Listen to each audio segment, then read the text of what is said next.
अस्सलामुअलैकुम नाज़रीन, नवान सीरे जुगाड़ न्यूज़ ऐं माया जुम्मो जुगाड़ी एक अहम ब्रेकिंग न्यूज़ तां आगे ॿुधाईंदा हलूं त सिंध हुकूमत सिंध मां बुख बेरोज़गारी गुर्बत ख़त्म न करे सघी आहे, पर सिंध हुकूमत कुतनि खसी करण जो कामयाब तजुर्बो करे वरितो आहे। वॾी ख़ुशी जी ॻाल्हि आहे। असां हींअर राब्तो कयो आहे कराची में, जिते कुतनि जो कामयाब ऑपरेशन हली रहियो आहे। जुगाड़ न्यूज़ जो ब्यूरो चीफ असां गॾु लाइन ते मौजूद आहे रिपोर्टर भाइयो ख़ान, जेको जुगाड़ न्यूज़ जो ब्यूरो चीफ आहे। राब्तो कयो आहे, वधीक तफ़सील मालूम कयो था। जी भाइया ख़ान, असांखे ॿुधायो कुतनि जो कामयाब ऑपरेशन कुते जो हली रहियो आहे, उन मुताबिक़ तव्हां वटि कहिड़ा तफ़सील असांखे आगाह कजो। जी भाइया ख़ान, कहिड़ा तफ़सील तव्हां अस्पताल में मौजूद आहे जिते कुते जो ऑपरेशन हलंदड़ आहे? जी जुमा हिन वक़्तु बिल्कुलु असां मौजूद आहियूं। राति जो 3 बजे लालू खेत मां जेको कुतो पकतो वियो आहे, 3 बजे धारे असां हिते आया आहियूं, जेको बीठे पेरी ते बीठा आहियूं। असांखे छॾनि बि नथा, थोरी दरी खोलियूं था त वरी अंदरां बंदि था कयो छॾनि, छो जो कुतो ॾसियो वियो आहे त छड़ो कुतो आहे।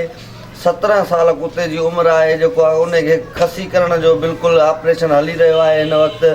ऐं अस्पताल जे साम्हूं बिल्कुलु बीठो आहियां, पर कुते जो जेको आहे हशर मूंखे लॻे थो त सफ़ा ख़राबु करे छॾियो अथनि। ॻाल्हि अलाए डॉक्टर लिकाइनि पिया अलाए छा।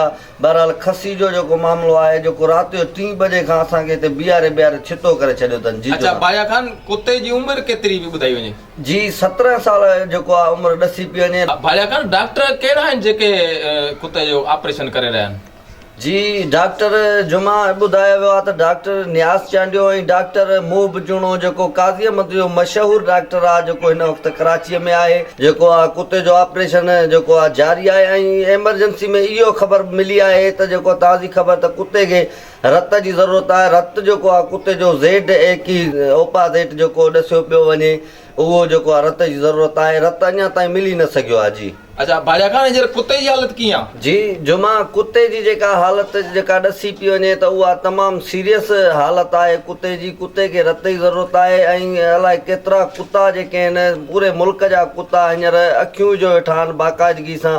त नौजवान कुतो आहे, नौजवान कुतो जे हेॾे होॾे थियो थो वञे त लाज़मी कुतनि जा धरना थींदा, एहतजाज थींदा। अॻे हुकूमत जेको आहे चमाटनि जे मसइलनि में फाथी पई आहे, वरी मथां ही जेके कुतनि जा जेके मामला आहिनि उहे जेको आहे ॾाढो तमामु संजीदा आहिनि। कुतो जेको आहे हींअर सीरियस कंडीशन में आहे। नियाज़ चांडे सां मुंहिंजो राब्तो थियो डॉक्टर सां, त उन्हनि चयो त जेको आहे ऑपरेशन जेको आहे असां कोशिशि कंदासीं, अलाह कंदो कामयाबु थी वेंदो। जे ऑपरेशन कामयाबु न थियो त पोइ जेको आहे नियाज़ चांडे वारा अची घर भेड़े थींदा, मोह बुजणे वारा। न त जेको ऑपरेशन कामयाबु थी थो वञे त पोइ हुननि जो छा इख़्तिलाए अमल?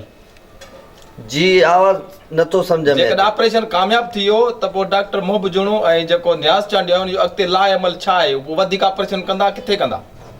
जी ऑपरेशन जे हवाले सां जेकॾहिं ही ऑपरेशन कामयाबु थियो थो वञे त जेको आहे नियाज़ चांडे जो चवणु आहे त ऑपरेशन कामयाबु थी वेंदो।